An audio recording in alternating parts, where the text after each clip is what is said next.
કેમ છો? Good morning મારા વાલા મિત્રો. આજે તારીખ થઈ ગઈ છે 24/3/2026 અને વાર થયો મિત્રો આજે મંગળવારનો દિવસ.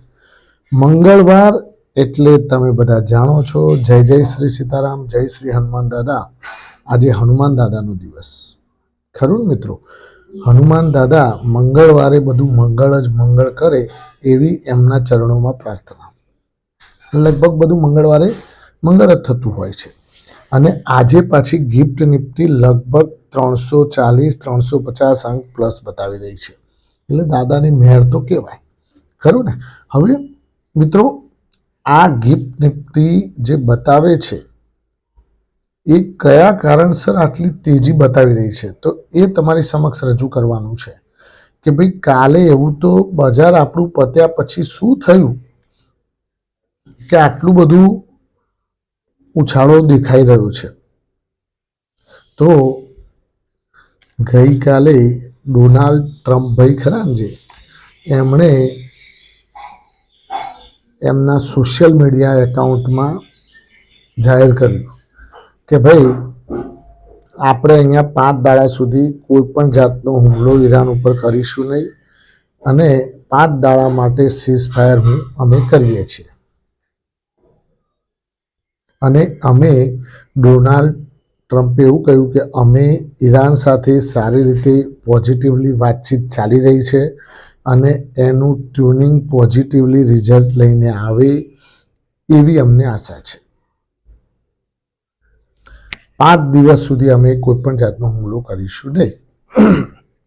જે 48 કલાકની ધમકી આપવામાં આવી હતી કે 48 કલાકમાં તમે હોર્મુઝ સ્ટ્રેટ ખોલી દો, નહીં તો અમે તમારા પાવર પ્લાન્ટ ઉડાડી દઈશું. આ જે વાત થઈ હતી એ વાત ઉપર પોઝ થઈ ગયું છે, એટલે કે 5 દિવસ માટે એને ઊભું રાખી દીધું છે. પણ પ્રશ્ન એ છે મિત્રો કે ઈરાન રાજી થયું છે કે કેમ? સામે ઈરાન પણ એટલું ખુશ થવું જોઈએ ને કે હા ભાઈ ચલો ઓકે, મોટા ભાઈ કહે છે તો પછી આપણો વાંધો નહીં, નાના ભાઈને તો શું તકલીફ છે? એવું તો કંઈ કહેતું જ નહીં ઈરાન. ઈરાન તો ઉપરથી શું કહે છે કે અમેરિકા ડરી ગયું છે, એને અમારા વળતા હુમલાની બીક હતી એટલા માટે એણે આ સ્ટેટમેન્ટ આપ્યું છે. ઈરાને તો કહ્યું હતું કે 48 કલાકમાં તમે કહો છો પાવર પ્લાન્ટ ઉડાડી દઈશું, આવો ઉડાડવા, અમે અમારા પ્રહારની તમે ઝીલવાની તૈયારી રાખજો. ખાલી આટલું કહ્યું હતું.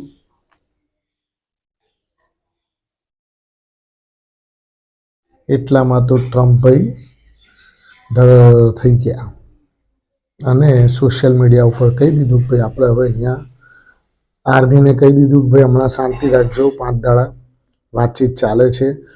ઈરાનના ટોપ મોસ્ટ ન્યૂઝની અંદર તો એવું બતાવે છે કે ભાઈ અમારી કોઈ વાતચીત ચાલતી નથી, પ્રત્યક્ષ કે પરોક્ષ કોઈ પણ જાતની.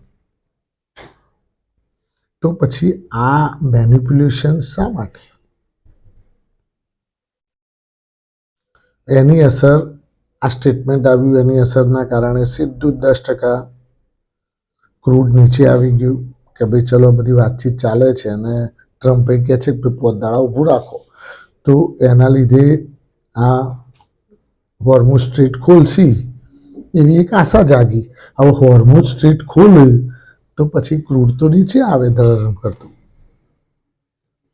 પણ ઈરાને તો ના પાડી દીધી કે ના ભાઈ એ બધું લમણાજી કરવાની જ નહીં. તમને પહેલાં તો કહ્યું છે કે યુદ્ધ પૂરું થવાનું અમે નક્કી કરીશું, તમે કોણ છો એ કરવાવાળા? હવે મિત્રો આના ઉપર હજુ વિસ્તૃતમાં આપણે થોડી ચર્ચા કરીશું, પણ એ પહેલાં આપણે ગઈકાલનું બજાર છે એના ઉપર ફટાફટ નજર નાખી લઈએ, જેથી કરીને આપણને ખબર પડે કે ગઈકાલે આપણા શું હાલત કરી હતી આ લોકોએ. ખાલી એક વાક્ય બોલ્યા હતા કે 48 કલાકમાં પાવર પ્લાન્ટ ઉડાડી દઈશું, હોર્મુઝ સ્ટ્રીટ ખોલી દો, અને એના લીધે ગઈકાલે જુઓ છોતરો નીકળી ગયો. ગઈકાલે મિત્રો 601 નિફ્ટી માઇનસ તો 22,592નું નવું લેવલ ઉપર બંધ જોવા મળી. સેન્સેક્સ પણ 1836 અંકના ઘટાડા સાથે 72,696 અંક બંધ જોવા મળ્યો.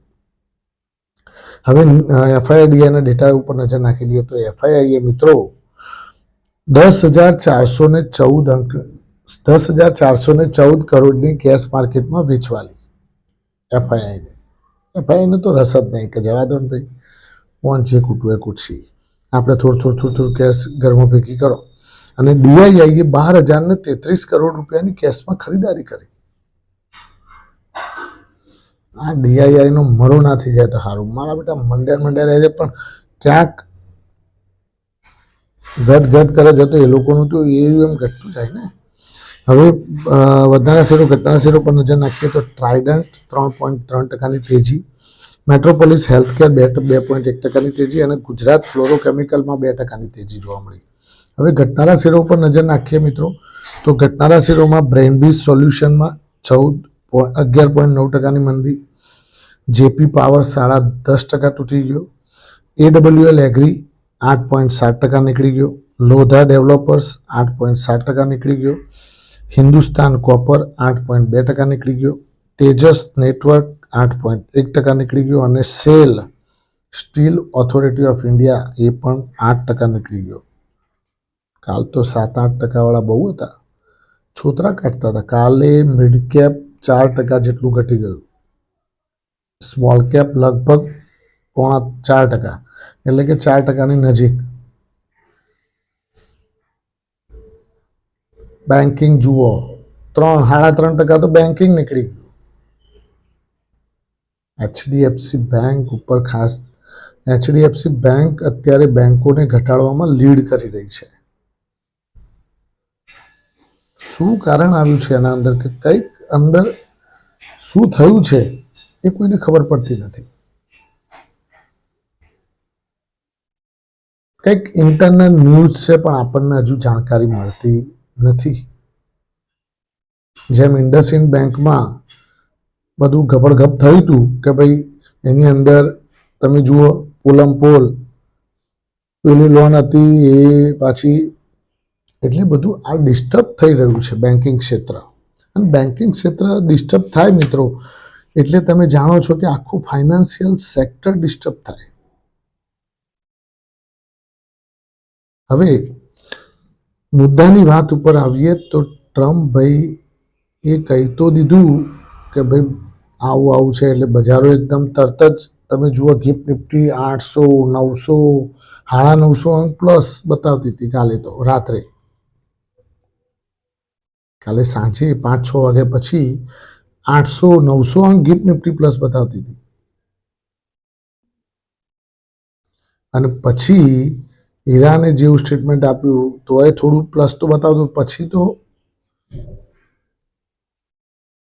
ઈરાન હજુ નરમ નથી પડ્યું. ભલે એને ખાના ખરાબી થઈ છે પણ એ ચોક્કસ કહે છે કે ભાઈ અમારા સુપ્રીમ લીડર જ્યાં સુધી અમને કોઈ પણ જાતનો હુકમ ના આપે ત્યાં સુધી અમે ક્યાંય પણ અટકવાના નથી.